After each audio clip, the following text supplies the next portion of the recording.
Hey everybody, हमारे YouTube channel info island में आपका स्वागत है। आज के वीडियो में हम आपको ले जाएंगे भारत के रहस्यमयी नदियों की यात्रा पर। जैसे कि हम सब जानते हैं कि भारत प्रमुख नदियों से समृद्ध और परिपूर्ण देश है और हमारे जीवन के लिए और प्राकृतिक धरातल के लिए बेहद महत्वपूर्ण है। आज का हमारा ये वीडियो उन लोगों के लिए तो इम्पोर्टेंट है ही जो कि कॉम्पिटिटिव एग्जामिनेशंस की प्रिपरेशन कर रहे हैं और बेहद कड़ी मेहनत कर रहे हैं अपने आप को एक गवर्नमेंट जॉब में पाने के लिए। चाहे आप एसएससी की तैयारी कर रहे हो या यूपीएससी की, चाहे आप बैंक की तैयारी कर रहे हो या पीओ या फिर किसी और गवर्नमेंट एग्जामिनेशन की, आप किसी भी एग्जामिनेशन का क्वेश्चन पेपर उठाकर देख लीजिए। हर एक एग्जाम में इससे रिलेटेड क्वेश्चंस आपको देखने को मिलते ही मिलते हैं। हमने इस वीडियो में जो आज का हम वीडियो लेकर आए हैं जो कि भूगोल से रिलेटेड है, ज्योग्राफी से रिलेटेड है, हमने इसमें सिलेक्टेड क्वेश्चंस भी डाले हैं जो कि प्रीवियसली एग्जाम्स में आ चुके हैं और उनसे रिलेटेड चीजें जो कि प्रीवियसली एग्जाम्स में पूछी गई हैं उनको शेयर किया है, जो कि आपको आपकी प्रिपरेशन में काफी मदद करेगा। और साथ ही यही नहीं बल्कि अगर ऐसे भी हमारी ऑडियंस में ऐसे लोग हैं जो कि भारत के इतिहास के बारे में जानने के लिए उत्सुकता रखते हैं, अगर आप भी उनमें से एक हैं तो भी ये वीडियो आपको काफी इंफॉर्मेटिव लगेगी। तो वीडियो को जल्दी से शुरू करते हैं और सबसे पहले जैसे कि मैंने आपको बताया इसमें हम बात करेंगे नदियों की। तो सबसे पहले हम बात करेंगे गंगा नदी की।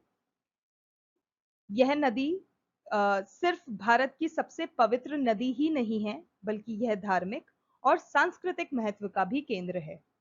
गंगा नदी समुद्र में मिलती है और यहाँ से उच्च क्षेत्रों की ओर बहती है। ऐसी और दिलचस्प बातों के लिए और ऐसी बहुत महत्वपूर्ण बातों के लिए जानने के लिए हमारे साथ बने रहिएगा, वीडियो को एंड तक देखिएगा और भारत की नदियों के बारे में विस्तार से जानिएगा। तो चलिए जल्दी से आप वीडियो को शुरू करते हैं। तो गाइज जैसे कि मैंने आपको बताया कि हम भारत की प्रमुख नदियों के बारे में इस वीडियो में बात करने वाले हैं और भारत के प्रमुख पठार वगैरह, मरुस्थल, इन सब की बातें करने वाले हैं। तो सबसे पहले हम बात एंशियंट हिस्ट्री और हमारा एंशियंट टाइम से शुरू करते हैं। तो जिसमें सबसे पहले आता है सिंधु नदी तंत्र और इससे रिलेटेड कुछ महत्वपूर्ण तथ्य अब हम जानते हैं। तो गाइज यह विश्व के सबसे बड़े नदी द्रोणियों में से एक है। तो यहाँ पर एक इंपॉर्टेंट चीज जो कि आपको पता होनी चाहिए, क्योंकि सिंधु घाटी सभ्यता हमारी हिस्ट्री का एक महत्वपूर्ण हिस्सा है जिसका क्षेत्रफल, तो अगर क्षेत्रफल की बात की जाए, जिसका क्षेत्रफल 11,65,000 वर्ग किलोमीटर है। तो ये भी एक आपको इम्पोर्टेंट चीज है जो कि एग्जामिनेशन के पर्सपेक्टिव से आपको पता होना चाहिए। भारत में इसका क्षेत्रफल 321,289, अगर हम बात करें, 3,21,289 वर्ग किलोमीटर है। तो जो ये टोटल क्षेत्रफल हमने बताया आपको 3,21,289 का, ये भारत में इसका टोटल क्षेत्रफल है। इसकी कुल लंबाई, अगर हम लंबाई की बात करें तो लंबाई 2,880 किलोमीटर है और भारत में इसकी लंबाई, जो कुल लंबाई है वो अलग है और जो भारत में इसकी लंबाई है वो 1,114 किलोमीटर है। तो आप यहाँ पर कंफ्यूज मत होइएगा। अगर आपको एग्जामिनेशन में क्वेश्चन आता है कि भारत में कितनी लंबाई है तो वो 1,114 किलोमीटर है। अगर कुल लंबाई की बात की जाती है तो वो 2,880 किलोमीटर है। भारत में यह एक हिमालय की नदियों में सबसे पश्चिमी है। तो ये एक पश्चिमी नदी है। इसका जो उद्गम स्थल है वो तिब्बती क्षेत्र में कैलाश पर्वत श्रेणी में बोखरचू, जिसको हम ने यहाँ पर नाम दिया है बोखरचू, के निकट एक हिमनद से होता है। तो ये उसका उद्गम भी आपको बता रखा है जो कि आपको डेफिनेटली पूछा जा सकता है। तो ये फैक्ट भी आप अच्छे से याद कर लीजिएगा। तिब्बत में सिंधु नदी तंत्र को सिंगी खम्बान अथवा शेरमुख कहते हैं। तो ये भी नाम एक बेहद जरूरी है, तो ये भी आपको ध्यान में रखना है। लद्दाख व जास्कर श्रेणियों के बीच से उत्तर पश्चिमी दिशा में बहती हुई यह लद्दाख और बाल्टिस्तान से गुजरती है। तो यहाँ पर लद्दाख और बाल्टिस्तान दो इंपॉर्टेंट चीजें हैं। सिंधु नदी की बहुत सी सहायक नदियां हिमालय पर्वत से निकलती हैं। तो कहां से निकलती हैं अगर आपसे पूछा जाता है तो हिमालय पर्वत से। और कौन कौन सी सहायक नदियां हैं सिंधु नदी की? तो पहला नाम आता है आपका श्योक, फिर है गिलगित, जास्कर, हुंजा, नुब्रा, शिगार, गास्टिंग व द्रास। तो ये जो है ये सिंधु नदी की सहायक नदियां हैं। इसके दाहिने तट पर मिलने वाली अन्य मुख्य सहायक नदियां, तो जो दाहिने तट पर मिलती हैं उन सहायक नदियों के कुछ नाम इस प्रकार हैं, जो कि है खुर्रम, तोची, गोमल, विबोआ और संगर। तो ये नाम आपको अच्छे से याद कर लेना है। ये सभी नदियां सुलेमान श्रेणियों से निकली हैं। पंचनद नाम पंजाब की 5 मुख्य नदियों, तो पंचनद जो है वो पंजाब की 5 मुख्य नदियों से मिलकर बना है, और उसमें जो 5 नदियां आती हैं उनका नाम कुछ इस प्रकार है। पहला है सतलुज, दूसरा है व्यास, तीसरा है रावी, चौथा चेनाब और पांचवा है झेलम। अंत में सिंधु नदी कराची के पूर्व में अरब सागर में जाके गिरती है। तो हमने अभी आपको बताया कि उद्गम होता है तिब्बत की उससे, और जो इसका जहां आखिरी में वो जाकर गिरती है तो वो आता है आपका कराची के पूर्व में अरब सागर में। भारत में सिंधु जम्मू और कश्मीर राज्य में बहती है। तो अगर भारत की बात की जाए तो सिंधु नदी कहां बहती है? आपकी जम्मू और कश्मीर में। झेलम, जो कि सिंधु की महत्वपूर्ण सहायक नदी है, कश्मीर घाटी के दक्षिण पूर्वी भाग में पीर पंजाल गिरिपद में स्थित वेरीनाग झरने से निकलती है। तो ये भी आपको पता होना बहुत जरूरी है। अगला बात करें अगर चेनाब की, तो जो चेनाब सिंधु की सबसे बड़ी सहायक नदी है। तो अभी हमने बात करा झेलम की, जो कि सिंधु की काफी महत्वपूर्ण सहायक नदी है। फिर आता है चेनाब। तो चेनाब जो है वो सिंधु की सबसे बड़ी सहायक नदी है। यह चंद्रा और भागा दो धाराओं के मिलने से बनती है। तो यहाँ पर चंद्रा और भागा आपको दोनों नाम पता होने चाहिए।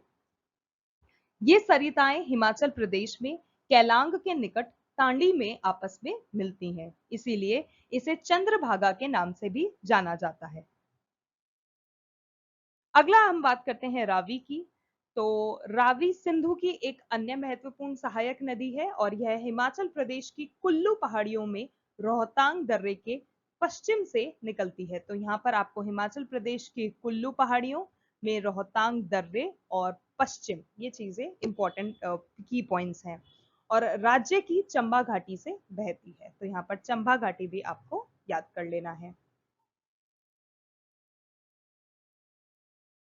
आगे हम बात करते हैं व्यास नदी की। तो जो व्यास नदी है वो भी सिंधु की एक अन्य महत्वपूर्ण नदी है, जो कि समुद्र तल से 4000 मीटर की ऊंचाई पर रोहतांग दर्रे के निकट व्यास कुंड से निकलती है। यह नदी कुल्लू घाटी से गुजरती है और यह पंजाब के मैदान में प्रवेश करती है, जहां हरीके के पास सतलुज नदी में जाके मिलती है। तो यहाँ पर आपको सतलुज नदी हुआ, कुल्लू घाटी हुआ, रोहतांग दर्रा हुआ, और इसकी जो कितनी मीटर की ऊंचाई है ये सब हुआ, ये भी ध्यान में रखना है। सतलुज नदी तिब्बत में मानसरोवर के निकट राक्षस ताल से निकलती है। तो अगर सतलुज नदी की बात की जाए तो वो तिब्बत में मानसरोवर के निकट राक्षस ताल से निकलती है, जहां इसे लॉन्गचेन खंबाब के नाम से जाना जाता है। और यह हिमालय पर्वत श्रेणी में शिप किला से बहती हुई पंजाब के मैदान में प्रवेश करती है।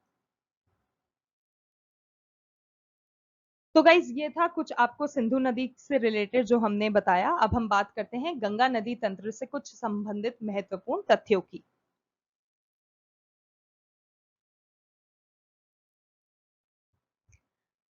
अपनी द्रोणी और सांस्कृतिक महत्व दोनों के दृष्टिकोणों से भारत गंगा भारत की सबसे महत्वपूर्ण नदी है। तो जैसा कि मैंने आपको वीडियो के इंट्रोडक्शन में ही बताया था, इसी कारण हमने गंगा का नाम वहां पर ऐड करा था कि गंगा भारत की सबसे महत्वपूर्ण नदी क्यों है। तो सांस्कृतिक रिलेशंस में भी देखें तो हमारी भारत की जो महत्वपूर्ण नदियों में से सबसे महत्वपूर्ण नदी है वो है गंगा।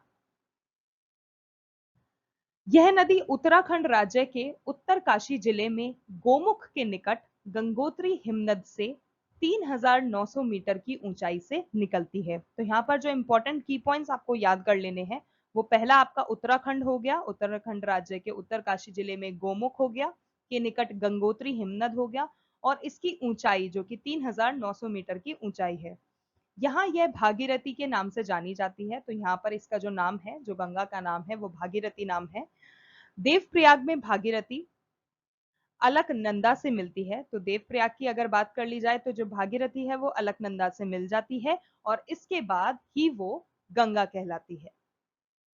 गंगा नदी हरिद्वार में मैदान में प्रवेश करती है। तो हरिद्वार यहाँ पर आपको याद कर लेना है। तो गोमुख से निकली, देवप्रयाग में भागीरथी, अलकनंदा से मिली और उसके बाद हरिद्वार पहुंच गई, वहां पर प्रवेश कर लेती है। गंगा द्रोणी केवल भारत में लगभग 8.6 लाख वर्ग किलोमीटर क्षेत्र में फैली हुई है। तो सिर्फ भारत के कुल क्षेत्रफल की बात करी जाए तो वो 8.6 लाख वर्ग किलोमीटर है। गंगा नदी भारत का सबसे बड़ा अपवाह तंत्र है। गंगा नदी के दाहिने किनारे की सहायक नदियां कुछ इस प्रकार हैं। तो अभी हम बात कर रहे हैं गंगा नदी की दाहिने किनारे की सहायक नदियों के बारे में। तो वो है यमुना, सोन, पुनपुन और दामोदर। तो ये जो 4 नदियों के बारे में हमने आपको बताया, ये गंगा नदी के दाहिने किनारे की सहायक नदियां हैं। इसके बाद अगर हम बाएं तट की बात करें तो इसके बाएं तट पर मिलने वाली महत्वपूर्ण सहायक नदियां कुछ इस प्रकार हैं, जिसमें पहला नाम है रामगंगा, दूसरा है गोमती, तीसरा घाघरा, चौथा गंडक, पांचवा कोसी और छठा है महानदी। तो ये जो 6 इंपॉर्टेंट नदियों के नाम हैं, ये आपके गंगा के बाएं तट पर मिलने वाली सहायक नदियों के नाम हैं। सागर द्वीप के निकट यह नदी अतंत बंगाल की खाड़ी में जाके मिलती है। तो आगे जाके वो बंगाल की खाड़ी में मिल जाती है। यमुना, तो अभी हम सहायक नदियों के बारे में आपको बताएंगे। तो जो यमुना है वो गंगा की सबसे पश्चिमी और सबसे लंबी सहायक नदी है। तो जो यमुना है वो गंगा की पश्चिमी और सबसे लंबी, ये आपको याद करना है। इसका स्रोत यमुनोत्री हिमनद है, जो हिमालय में बंदर पूंछ श्रेणी की पश्चिमी ढाल पर 6,316 मीटर ऊंचाई पर स्थित है। तो यहाँ पर जो की पॉइंट आपको पता होने चाहिए, जो आपके एग्जामिनेशंस में पूछे जा सकते हैं, तो स्रोत आपको पता होना चाहिए, जो कि है यमुनोत्री हिमनद। और जो हिमालय आपको बताया गया, जो कि है बंदर पूंछ श्रेणी, और जो ऊंचाई बताई गई है वो है 6,316 मीटर की। प्रयाग जो इलाहाबाद है में इसका गंगा से संगम होता है। तो यहाँ पर प्रयाग में वो गंगा से मिल जाती है। प्राय द्वीपीय पठार से निकलने वाली चंबल, सिंध, बेतवा व केन इसके दाहिने तट पर मिलती हैं। तो यमुना के दाहिने तट की जो सहायक नदियां हैं वो हैं चंबल, सिंध, बेतवा व कैन। जबकि जो हिंडन हुई, रिंद हुआ, सेंगर हुआ, वरुणा, ये आदि नदियां ऐसी हैं जो कि बाएं तट पर मिलती हैं। तो यहाँ पर आप कंफ्यूज मत होइएगा। कभी कभी क्या होता है, जैसे आपसे बाएं तट की सहायक नदियों के बारे में पूछ लेते हैं, कभी कभी आपसे दाएं तटीय जो हमारी सहायक नदियां हैं उनके बारे में पूछ लिया जाता है। तो आप इनके नाम आपको पता होना जरूरी है। इसका अधिकांश जल सिंचाई उद्देश्यों के लिए पश्चिमी और पूर्वी यमुना नहरों तथा आगरा नहर में आता है। अगला हम बात करते हैं चंबल नदी की। तो जो चंबल नदी है वो मध्य प्रदेश के मालवा पठार में महू के निकट निकलती है। तो यहाँ पर मध्य प्रदेश हुआ, मालवा पठार हुआ और महू हुआ, ये इंपॉर्टेंट की पॉइंट है। और उत्तरमुखी होकर एक महाखड्ड से बहती हुई राजस्थान में कोटा पहुंचती है, जहां इस पर गांधी सागर बांध बनाया गया है। तो गाइज यहाँ पर ये जो गांधी सागर बांध है, मैं आपको यहाँ बताना चाहूंगी कि इससे रिलेटेड क्वेश्चंस अभी रिसेंटली आपको पूछे गए थे, तो आप इसके बारे में अच्छे से याद कर लीजिएगा। कोटा से यह बूंदी, तो कोटा पहुंच गई, तो कोटा के बाद यह बूंदी, सवाई माधोपुर और धौलपुर होती हुई यमुना नदी से मिल जाती है। अगला हम बात करते हैं, चंबल अपनी उत्खात भूमि वाली भू आकृति के लिए प्रसिद्ध है, जिसे चंबल खड्ड यानी कि रवाइन भी कहा जाता है। तो यहाँ पर आपको चंबल खड्ड, जिसे रवाइन भी कहा जाता है। गंडक नदी, तो अगला है हमारा गंडक नदी, जो कि दो धाराओं काली गंडक और त्रिशूल गंगा के मिलने से बनती है। तो ये एक इंपॉर्टेंट फैक्ट है, जो कि आपका काली गंडक और त्रिशूल गंगा से मिलने से गंडक नदी बनती है। यह नेपाल हिमालय में धौलागिरी व माउंट एवरेस्ट के बीच से निकलती है। तो धौलागिरी और माउंट एवरेस्ट को हम यहाँ टिक कर देते हैं, के बीच निकलती है और मध्य नेपाल को अपवाहित करती है।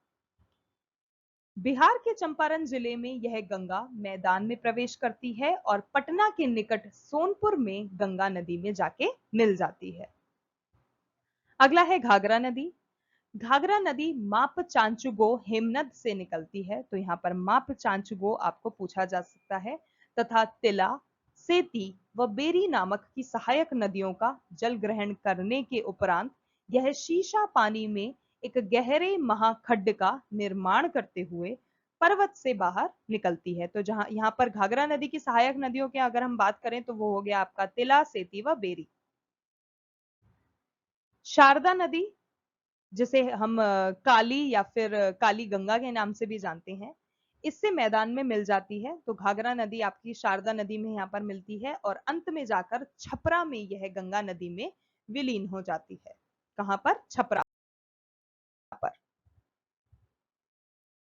अगली बात हम करते हैं कोसी नदी की। तो जो कोसी है वो एक पूर्ववर्ती नदी है जिसका स्रोत तिब्बत में माउंट एवरेस्ट के उत्तर में है, जहां से इसकी मुख्य धारा अरुण निकलती है। तो यहाँ पर अरुण हुआ, ये आपका स्रोत पूछा जा सकता है तिब्बत में माउंट एवरेस्ट के उत्तर में, और ये अरुण निकलती है और अरुण नदी से मिलकर यह सप्तकोशी नदी बन जाती है।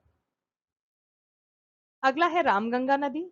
रामगंगा नदी गैरसेन के निकट गढ़वाल की पहाड़ियों से निकलने वाली अपेक्षाकृत एक छोटी सी नदी है।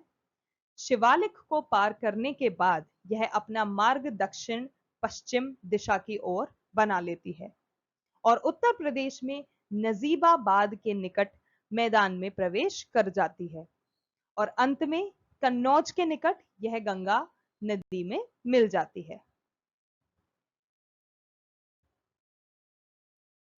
अगला, छोटा नागपुर पठार के पूर्वी किनारे पर दामोदर नदी बहती है और भ्रंश घाटी से होती हुई हुगली नदी में गिरती है। तो यहाँ आपको पता होना चाहिए कि दामोदर नदी बहती है, कहाँ बहती है? छोटा नागपुर पठार के पूर्वी किनारे पर, और जो भ्रंश नदी से होती हुई जाती है और हुगली नदी में गिर जाती है।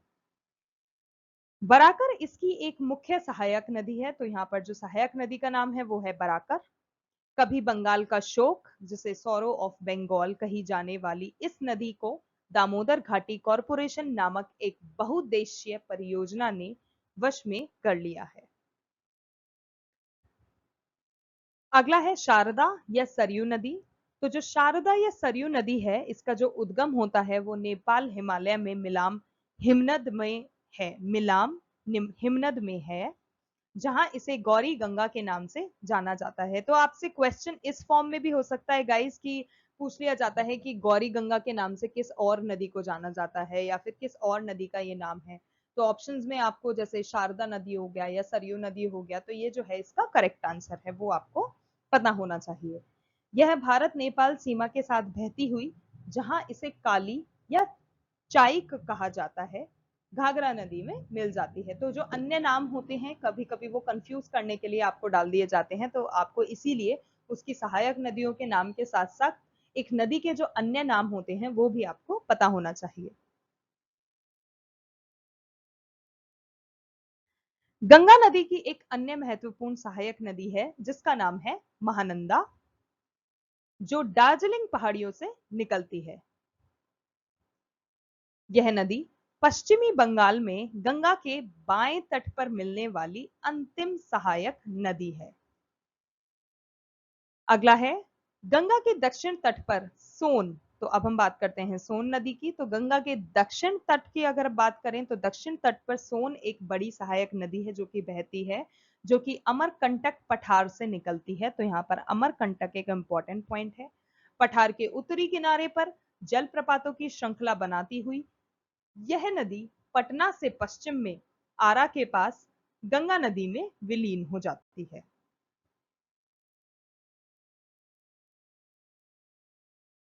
तो ये था गंगा नदी के बारे में और गंगा नदी से रिलेटेड उसकी सहायक नदियों के बारे में। अब हम बात करते हैं भारत की प्रमुख नदियां एवं उनका उद्गम स्थल। तो जिसमें पहला और मोस्ट इंपॉर्टेंट, जैसे कि मैंने आपको बताया कि भारत के लिए जो बहुत महत्वपूर्ण नदी है उसका नाम है गंगा। तो पहला हम बात करते हैं गंगा नदी की, तो जिसका उद्गम स्थल है केदारनाथ चोटी के उत्तर में गौमुख नामक एक स्थान से। अगला है यमुना नदी, जो कि बंदर पूंछ में पश्चिमी ढाल पर स्थित यमुनोत्री हिमानी से उद्गम जो उसका स्थल है वो है। अगला है रामगंगा नदी, जो कि नैनीताल के निकट से निकलती है। और फिर आता है गोमती नदी, जो कि उत्तर प्रदेश के पीलीभीत जनपद से उद्गम होती है। फिर आता है ताप्ती नदी, जिसका है मध्य प्रदेश के बैतूल जनपद में मुलताई यानी कि मूल ताप्ती नगर के निकट। अगला है घाघरा नदी, जिसको सरयू नदी के नाम से भी जाना जाता है। वो उसका उद्गम स्थल है तिब्बत के माप चाचुगो हिमनद से। फिर है शारदा नदी, जो कि तिब्बत के सीमांत पूर्वोत्तर कुमायूं के निकट मिलान हिमनद से निकलती है। फिर आता है गंडक नदी, जिसका उद्गम स्थल है आपका तिब्बत नेपाल सीमा पर धौलगिरी पर्वत श्रेणी। फिर है राप्ती नदी, जिसका है रुकुम कोट नेपाल नदी में। फिर आता है कोसी नदी। प्रवाह की 7 धाराओं में से मुख्य धारा अरुण नाम से, तो यहाँ पे अरुण एक बेहद इंपॉर्टेंट नाम है जो कि कोसी नदी से रिलेटेड है। तो अरुण नाम से माउंट एवरेस्ट के पास गोसाई थान चोटी से। फिर बात करते हैं चंबल नदी की। तो मध्य प्रदेश में महू के निकट विंध्य पर्वतमाला की जनापाव पहाड़ी से। फिर है बेतवा नदी, रायसेन जनपद यानी कि मध्य प्रदेश में जो कि स्थित है कि कुमरा गांव, तो यहाँ पर कुमरा गांव भी आपको पता होना चाहिए, कुमरा गांव के निकट विंध्य पर्वतमाला से। फिर आता है ब्रह्मपुत्र नदी, जिसका उद्गम स्थल है मानसरोवर झील के निकट चेमायू गुंडुग हिमनद से। अगला है गोदावरी नदी, जिसको वृद्ध गंगा, दक्षिण गंगा के नाम से भी जाना जाता है, और इसका उद्गम स्थल है नासिक यानी कि महाराष्ट्र के पश्चिमी घाट में त्र्यंबक पहाड़ी से। तो नासिक के पश्चिमी घाट में त्र्यंबक पहाड़ी से। फिर आता है कृष्णा नदी, जो कि है महाबलेश्वर के पास पश्चिमी घाट। फिर है कावेरी नदी, जो कि कर्नाटक राज्य में ब्रह्मगिरी पहाड़ियों में कुर्ग जिले में से उद्गम होती है। फिर है पेन्नार नदी, जिसका है चेन्नाकेश पहाड़ी जो कि कर्नाटक में स्थित है। फिर है नर्मदा नदी, जो कि मध्य प्रदेश में अमरकंटक की पहाड़ियों से होके निकलती है। तो अब हम बात करते हैं, अभी हमने आपको बताया भारत की प्रमुख नदियों के बारे में, उसके उद्गम स्थलों के बारे में। अब हम बात करते हैं भारत के कुछ प्रमुख पठारों के बारे में। दक्कन का पठार भारत में सबसे बड़ा पठार है, तो ये पहला इंपॉर्टेंट पॉइंट। इसके अंतर्गत महाराष्ट्र, मध्य प्रदेश, गुजरात, कर्नाटक और आंध्र प्रदेश राज्यों के भूभाग आते हैं। तो यहाँ महाराष्ट्र से लेके आंध्र प्रदेश तक इंपॉर्टेंट आपको याद कर लेना है। गोदावरी नदी दक्कन के पठार को 2 भागों में विभक्त कर देती है। तो कौन सी नदी करती है? वो है आपकी गोदावरी नदी। किसको करती है? दक्कन के पठारों को। और उन 2 भागों का नाम क्या हो जाता है फिर? एक होता है आपका तेलंगाना पठार और दूसरा है कर्नाटक पठार। दक्कन का पठार एक त्रिभुजाकार भूभाग है। तो यहाँ पे त्रिभुजाकार, आपसे शेप के बारे में भी पूछा जा सकता है, तो त्रिभुजाकार आपको पता होना चाहिए, जो कि नर्मदा नदी के दक्षिण में स्थित है। कहां पर? दक्षिण में। किसके? नर्मदा नदी के। इसके उत्तर में, तो उत्तर की बात की जाए, उत्तर में चौड़े आधार पर सतपुड़ा की श्रृंखला है, जबकि महादेव, कैमूर तथा मेकाल श्रृंखला इसके पूर्वी विस्तार को प्रदर्शित करती है। प्रायद्वीपीय भारत की चट्टानों की उत्पत्ति लगभग 3600 मिलियन वर्ष पूर्व हुई थी। तो 3600 मिलियन एक इंपॉर्टेंट की पॉइंट है। कार्बोनिफेरस युग के पहले यह गोंडवाना लैंड का भी एक भाग था। तो अब हम बात करें कार्बोनिफेरस युग की। तो कार्बोनिफेरस युग के दौरान दामोदर, सोन, महानदी और गोदावरी बेसिन में कोयले का निर्माण हुआ। जबकि क्रिटेशियस युग के दौरान, तो यहाँ पे आपको ये भी इंपॉर्टेंट चीजें याद कर लेनी है कि कार्बोनिफेरस युग के दौरान क्या हुआ, क्रिटेशियस युग के दौरान क्या हुआ, और गोंडवाना लैंड, ओके, गोंडवाना तो एक जगह का नाम हुआ था, गोंडवाना लैंड था। तो क्रिटेशियस युग के दौरान अत्यधिक ज्वालामुखी उद्गार से दक्कन ट्रैप का निर्माण हुआ था। तो यहाँ पर दक्कन ट्रैप का निर्माण कैसे हुआ था वो बताया गया है। दक्कन ट्रैप का निर्माण लगभग 146 मिलियन वर्ष पूर्व हुआ था। 146 मिलियन वर्ष। प्रायद्वीपीय पठार में चौड़ी छिछली घाटियां एवं गोलाकार पहाड़ियां हैं और इस पठार के दो मुख्य भाग हैं, जो कि है मध्य उच्च भूमि तथा दक्कन का पठार। नर्मदा नदी के उत्तर में स्थित मालवा के पठार के अधिकतर भागों को मध्य उच्च भूमि नाम से जाना जाता है और जो मध्य उच्च भूमि होती है वो पश्चिम में चौड़ी परंतु पूर्व में संकीर्ण होती है। मध्य उच्च भूमि के पूर्वी विस्तार को स्थानीय रूप से बुंदेलखंड तथा बघेलखंड के नाम से जाना जाता है। दामोदर नदी द्वारा अपवाहित छोटा नागपुर पठार मध्य उच्च भूमि का भाग है। यह पठार मुख्यतः झारखंड में, छत्तीसगढ़ के उत्तरी भाग और पश्चिम बंगाल के पुरुलिया जिले में विस्तृत है। दक्कन ट्रैप में काली मृदा पाई जाती है। तो यहाँ पर काली मृदा आपको याद कर लेना है, जिसका निर्माण बेसाल्ट लावा के अपक्षय यानी अपरदन के फलस्वरूप हुआ है। तो जो है बेसाल्ट लावा, इससे रिलेटेड एक मुख्य पॉइंट है।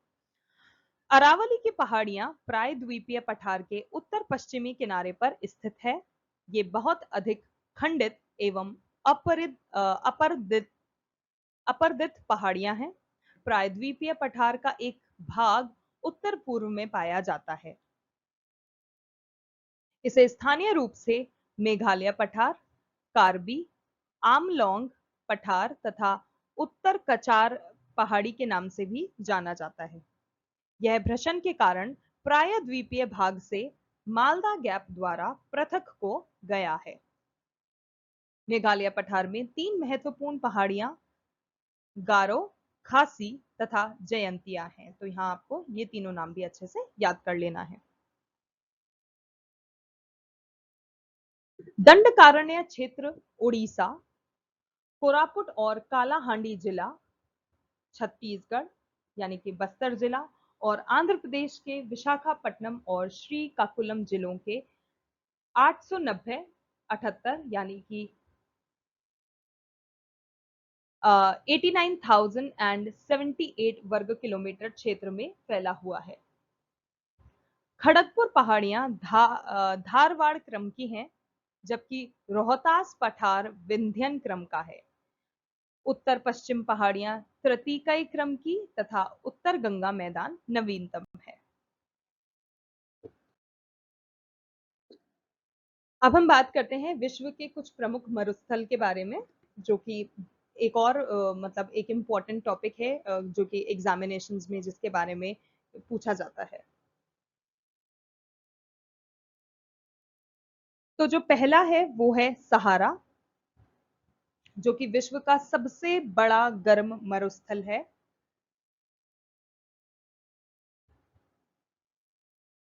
और यह कहाँ आपको पाया जाता है, वो हो गया आपका नाइजर, सूडान, ट्यूनेशिया, अल्जीरिया, चाड, लीबिया, मिस्र, मोरक्को, माली और मारितानिया। तो ये सब सहारा डेजर्ट से रिलेटेड है। अगला है ऑस्ट्रेलिया, उसमें आपका आता है great Victorian, Simpson, Gibson, Stuart एवं ग्रेट सैंडी मरुस्थल क्षेत्र मिलकर ऑस्ट्रेलियन मरुस्थल कहलाते हैं।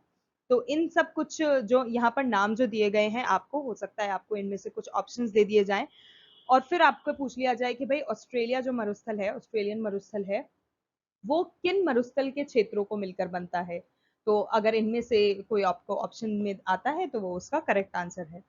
तो अगला हम बात करें अरेबियन का, तो वो सऊदी अरब, यमन, सीरिया, दक्षिण अरब खाड़ी क्षेत्र एवं नाफूद क्षेत्र, इन सबको मिलाकर अरेबियन डेजर्ट बनता है। अगला है गोबी, जो कि मंगोलिया एवं चीन शीत मरुस्थल के नाम से भी जिसे बोला जाता है, सॉरी, शीत मरुस्थल के नाम से भी जिसे बोला जाता है, वो सब मिलके गोबी मरुस्थल बनाते हैं। अगला है कालाहारी जो कि बोत्सवाना मरुस्थल से मिलके बनता है। फिर है तकलामाकन जो कि सिंकियोंग चीन से रिलेटेड है। अगला है सोनोरन जो कि उत्तरी अमेरिका में है। और काराकुम जो कि तुर्कमेनिस्तान में। फिर आता है थार जो कि उत्तर पश्चिम भारत और पाकिस्तान में अवस्थित सर्वाधिक जनसंख्या वाला मरुस्थल है। फिर है सोमाली जो कि सोमालिया यानी कि अफ्रीका से रिलेटेड है। फिर आता है आपका अटाकामा डेजर्ट जो कि उत्तरी चिली यानी कि दक्षिण अमेरिका जो कि संसार का सबसे सर्वाधिक शुष्क मरुस्थल है, वो है आपका दक्षिण अमेरिका में भी जो है ये अटाकामा। फिर है काजिल कुम जो कि उज्बेकिस्तान और कजाकिस्तान से रिलेटेड है। फिर है दस्त ए लुत जो कि पूर्वी ईरान मरुस्थल में स्थित है।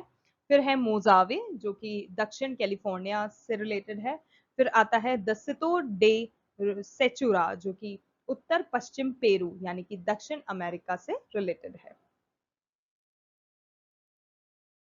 अब हम गाइस कुछ ज्योग्राफी के वन लाइनर क्वेश्चंस आपको बताने वाले हैं जो कि हमने प्रीवियसली ईयर्स के क्वेश्चन पेपर्स उठा के देखा था, उसमें काफी बार पूछे गए थे। तो आई होप ये क्वेश्चंस आपको आपकी प्रिपरेशन में हेल्प करें एंड प्लीज इन्हें अच्छे से रट लीजिएगा क्योंकि ये काफी बार रिपीट भी हो चुके हैं। तो देर आर चांसेस कि आपको इस बार भी आपके एग्जामिनेशन पेपर में इस तरह के क्वेश्चंस देखने को मिले। तो पहला है विश्व का सबसे शुष्क स्थल जो कि मरुस्थल हमने आपको अभी बताया था जिसका नाम है अटाकामा मरुस्थल चिली। अगला है विश्व में सबसे व्यस्त हवाई अड्डा कौन सा है, जिसका आंसर है शिकागो इंटरनेशनल एयरपोर्ट। ये सबसे ज्यादा व्यस्त हवाई अड्डा है पूरे वर्ल्ड का। अगला सवाल, विश्व का सबसे बड़ा महाकाव्य कौन सा है, तो इसका उत्तर है महाभारत जो कि सबसे बड़ा महाकाव्य है। अगला सवाल, विश्व का सबसे बड़ा डेल्टा कौन सा है, तो सबसे बड़ा डेल्टा है आपका सुंदरवन डेल्टा। अगला प्रश्न, विश्व का सबसे विशाल मंदिर कौन सा है, तो वो है आपका अंकोर वाट का मंदिर। अगला है विश्व की सबसे बड़ी ताजा पानी की झील कौन सी है, तो यहाँ पर आप नोट कीजिएगा कि ताजा पानी की झील पूछी जा रही है। तो जो ताजा पानी की झील है वो है आपकी लेक सुपीरियर। विश्व की सबसे गहरी झील कौन सी है, तो वो है आपकी बेकाल झील। और विश्व की सबसे अधिक ऊंचाई पर स्थित झील कौन सी है, तो वो है आपकी टिटिकाका झील। तो गाइज यहाँ पे I would like to add one point कि अगर आप लोग चाहते हैं कि आप झील से रिलेटेड आपको कुछ कंटेंट मिले तो गाइज हमारे चैनल पे जल संधि से रिलेटेड और झील से रिलेटेड भी हमने एक वीडियो डाला है, तो आप उसको भी अच्छे से देख लीजिएगा और अच्छे से याद कर लीजिएगा क्योंकि वो भी एक महत्वपूर्ण पॉइंट है जो कि एग्जाम्स में आता है। और अगला सवाल गाइस, विश्व का सबसे बड़ा स्तनधारी कौन सा है, तो उसका आंसर है नीली व्हेल। विश्व की सबसे बड़ी मस्जिद कौन सी है अगर आपसे पूछा जाता है, तो वो है जामा मस्जिद जो कि दिल्ली में स्थित है। अगला है विश्व का सबसे बड़ा चर्च कौन सा है, वो है वेसिलिका ऑफ सेंट पीटर जो कि वेटिकन सिटी में स्थित है।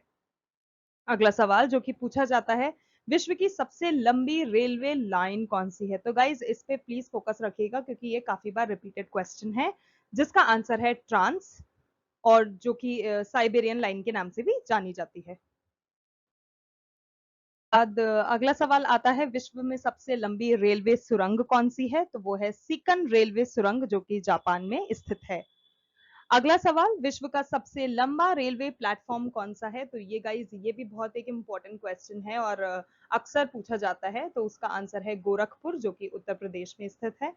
विश्व का सबसे बड़ा रेलवे स्टेशन कौन सा है, तो वो है ग्रैंड सेंट्रल टर्मिनल जो कि न्यूयॉर्क में स्थित है और सबसे बड़ा रेलवे स्टेशन जाना जाता है। विश्व की सबसे बड़ी कृत्रिम झील कौन सी है, तो उसका आंसर है वोल्गा झील। तो जो वोल्गा झील है वो सबसे बड़ी कृत्रिम झील है। अगला सवाल, विश्व की सबसे बड़ी खारे पानी की झील कौन सी है, तो जो खारे पानी की झील है वो है कैस्पियन सागर झील और वो विश्व की सबसे बड़ी खारे पानी की झील है। विश्व में महात्मा बुद्ध की सबसे ऊंची प्रतिमा कौन सी है और कहाँ स्थित है, तो वो है उलान बटोर और वो मंगोलिया में स्थित है।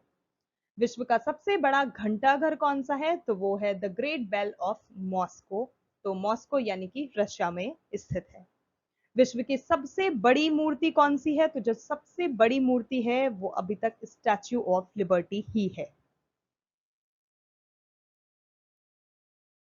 इसके बाद आता है विश्व का सबसे बड़ा हिंदू मंदिर परिसर कौन सा है? तो वो है अक्षरधाम मंदिर, जो कि दिल्ली में है और वो काफी प्रसिद्ध भी है और काफी लोग वहां पर आते हैं, तो इसीलिए काफी प्रचलित भी है। अगला है विश्व की सबसे ऊंची मस्जिद कौन सी है? तो ऊंची मस्जिद की अगर हम बात करें तो वो है सुल्तान हसन मस्जिद, जो कि कहिरा में स्थित है।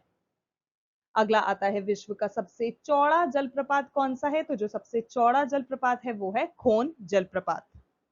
अगला सवाल है विश्व का सबसे बड़ा जलप्रपात कौन सा है? तो वो है ग्वायरा जलप्रपात। तो यहाँ पर गाइस कंफ्यूज मत होइएगा, अगर आपसे पूछा जाता है कि चौड़ा जलप्रपात कौन सा है तो वो है खोन, और अगर आपसे पूछा जाता है सबसे बड़ा तो वो है ग्वायरा। अगला सवाल, विश्व का सबसे बड़ा अजायब घर कौन सा है? जो कि है American museum of natural history. अगला है विश्व का सबसे बड़ा चिड़ियाघर कौन सा है? तो जो सबसे बड़ा चिड़ियाघर है वो है क्रूजर नेशनल पार्क और वो दक्षिण अफ्रीका में स्थित है। अगला है विश्व का सबसे बड़ा पक्षी कौन सा है? तो वो है ऑस्ट्रिच, और जिसको आप शुतुरमुर्ग के नाम से भी जानते हैं। अगला है विश्व का सबसे छोटा पक्षी कौन सा है? तो वो है हमिंग बर्ड। तो ये थे कुछ क्वेश्चंस गाइस जो कि ज्योग्राफी से रिलेटेड थे और काफी मतलब रिपीटेड थे, हमने प्रीवियसली क्वेश्चन पेपर्स में भी देखा। अब हम बात करते हैं भूगोल से संबंधित कुछ महत्वपूर्ण वन लाइनर तथ्यों के बारे में। अभी हमने उनको वन लाइनर क्वेश्चंस के फॉर्म में आपको बताया, अब हम तथ्यों से रिलेटेड भूगोल से संबंधित कुछ आपको तथ्य बताने जा रहे हैं, जिसमें पहला है नीरा नहर परियोजना महाराष्ट्र में है। तो ये परियोजना का नाम और कहाँ स्थित है ये इंपॉर्टेंट पॉइंट है। अगला है अजरबैजान की राजधानी जो कि है बाकू। तो अजरबैजान की राजधानी बाकू कैस्पियन सागर के किनारे स्थित है, तो यहाँ पर ये इंपॉर्टेंट पॉइंट हो गए। अगला है उत्तर प्रदेश में पहला तैरता सौर ऊर्जा संयंत्र रिहंद बांध पर बना है। तो उत्तर प्रदेश का पहला तैरता सौर ऊर्जा संयंत्र कहाँ बना है? रिहंद बांध। अगला है ऊसर मिट्टी को चूने का प्रयोग करके सुधारा जा सकता है। तो जो ऊसर मिट्टी होती है उसको अगर आपको सही करना है तो आपको चूने के प्रयोग से उसको सही कर सकते हैं। और इस मिट्टी की जो पीएच मान 7, जो पीएच का मान होता है यानी कि पीएच लेवल जो इस मिट्टी का होता है वो होता है 7 एंड अबव। अगला है सोहागपुर कोयला क्षेत्र मध्य प्रदेश में स्थित है। विश्व के अधिकांश उष्ण मरुस्थल 150 से 300 उत्तर एवं दक्षिणी अक्षांशों के मध्य महाद्वीपों के पश्चिमी किनारे पर स्थित हैं। व्यापारिक पवनें जैसे जैसे पश्चिम की ओर जाती हैं, उनकी नमी और आर्द्रता में कमी आ जाती है। अगला है जापान के 4 प्रमुख द्वीपों का उत्तर से दक्षिण तक सही क्रम क्या है? तो ये भी अक्सर पूछा जाता है। तो जापान के कुछ जो 4 प्रमुख द्वीप हैं वो क्रम के अनुसार अगर उसको श्रेणी में आप देखते हैं तो पहला है होकेडो, दूसरा है हांशु, तीसरा है शिकोकू और चौथा है क्यूशु। अगला है भारत में सर्वाधिक ज्वारीय शक्ति उत्पादक तटीय क्षेत्र कौन सा है? अगर आपसे पूछा जाता है तो वो है खंबात तट। आगरा और दार्जिलिंग एक ही अक्षांश पर स्थित हैं, लेकिन आगरा में जनवरी का तापमान 16 सेंटीग्रेड होता है, जबकि दार्जिलिंग की बात की जाए तो वो जनवरी में सिर्फ और सिर्फ 4 सेंटीग्रेड ही होता है। तो guys that's it for today. ये थे हमारे इंपॉर्टेंट आज के कुछ प्रश्नोत्तर, जिसे आप प्रश्नावली भी कह सकते हैं, और ऐसे कुछ इंपॉर्टेंट तथ्य जो कि भूगोल से रिलेटेड है और अक्सर हर एक किसी कॉम्पिटिटिव एग्जाम में आपको देखने को मिलते ही हैं। अगर आपको हमारा आज का वीडियो अच्छा लगा, यूजफुल लगा, इंफॉर्मेटिव लगा, तो प्लीज हमें कमेंट सेक्शन में लिखकर जरूर बताइएगा आपको वीडियो कैसा लगा। और अगर आपके पास कोई रिकमेंडेशंस हैं, सजेशंस हैं, या फिर कोई पर्टिकुलर टॉपिक है जिसके बारे में आप हम चाहते हैं कि हम वीडियो लेकर आए, then please do comment down below in the comment section. And also अगर आपको वीडियो पसंद आया तो प्लीज़ हमारे चैनल को लाइक, शेयर एंड सब्सक्राइब करना ना भूलें और उसके पास जो एक बेल आइकन दे रखा है, उसको भी दबा दीजिएगा जिससे कि जब भी हम एक नए वीडियो के साथ आएँ, आपको उसका नोटिफ़िकेशन मिल जाए। तो चलिए बने रहिए हमारे साथ और ही ऐसी इन्फॉर्मेटिव वीडियोस के लिए और फॉलो करते रहिए Info Island. Thank you so much and all the best to all the candidates.